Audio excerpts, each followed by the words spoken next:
question du sans tabou, on continue. On se dit qu'on se marie toujours pour le meilleur et le pire. C'est quoi le pire qu'on ne peut supporter? Je commence par Linda.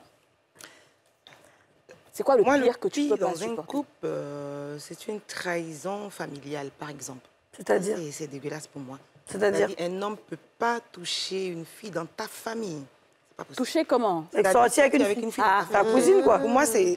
L'inceste. Si elle est belle. Impossible. D'accord. Voilà, parce que c'est un manque total de respect, déjà d'abord, un manque de considération, et puis c'est un manque d'équité, Voilà.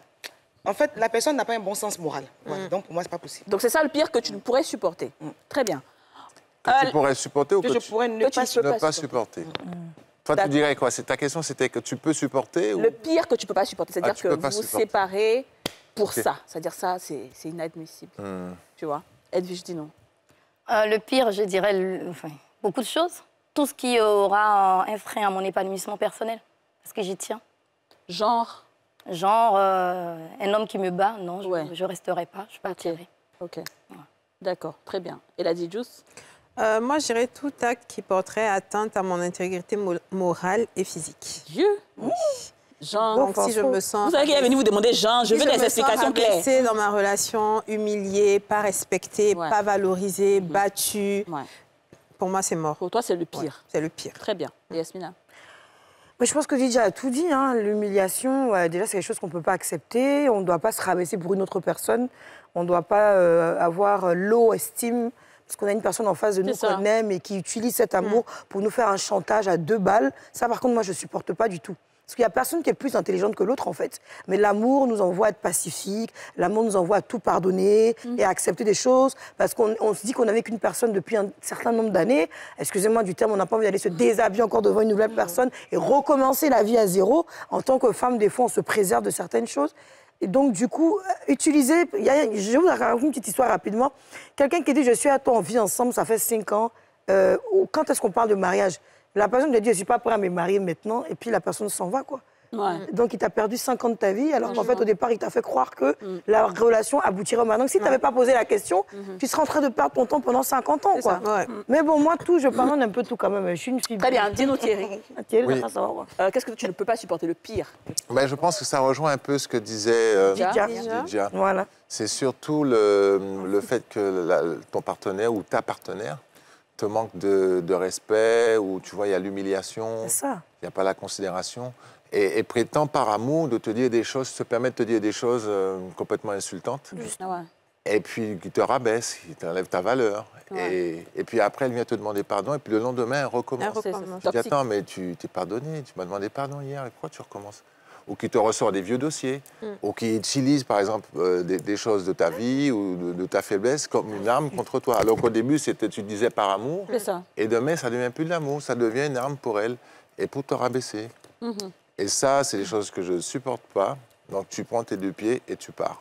Et tout. Très bien. Les gens qui sont rancuniers, ils accumulent tout dans leur cœur, ils gardent. Et puis le jour qu'il y a une petite étincelle, seulement ils te ressortent une histoire. C'est ça. Et puis l'histoire du monde a été créée, la police... C'est pour ça qu'on dit qu'il ne faut pas tout dire, peut-être. Ça, moi, je suis d'accord avec ça, il ne faut pas tout dire en relation. Mais en fait, en relation, excuse-moi d'avoir coupé, mais c'est vrai que parfois, par amour, on a envie de se dévoiler. Oui, d'être franc. Parce qu'on est content, et puis on a l'impression d'avoir trouvé une nouvelle âme, une âme sœur, à qui on peut se reposer, ça fait du bien de parler.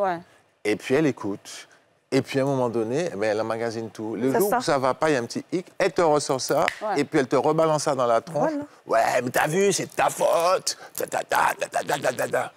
Les femmes souffrent. Ça commence à limite les femmes de la... Tu dis, mais attends, mais je me suis confié à toi comme un livre ouvert. Et tu retournes ça comme une arme contre moi. Mais moi, à quel moment je te parle de tes trucs à toi? Pourquoi tu utilises ça? C'est pas bien. Donc, tu sais quoi? Je vais partir.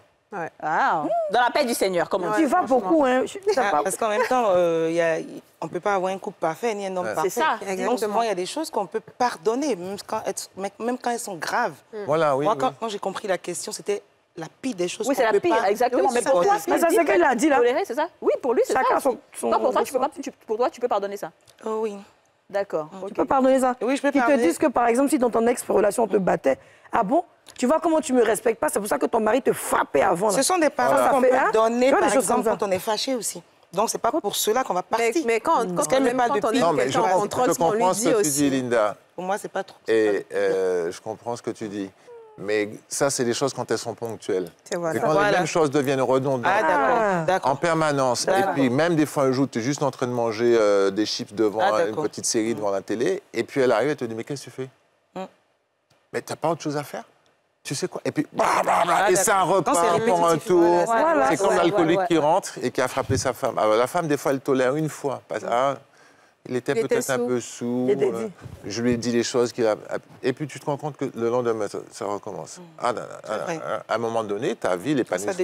Ça devient du chantage. Ça devient du chantage affectif. Comme on dit toujours, des excuses sans changement, c'est de la manipulation. Exactement. Et ce qu'on appelle la perversion narcissique. Exactement, je suis d'accord. On ne veut pas aller trop dans l'extrême, sinon on aurait parlé de plein d'autres choses, mais ça serait trop aggraver la situation. Donc on s'arrête à là. C'est bon.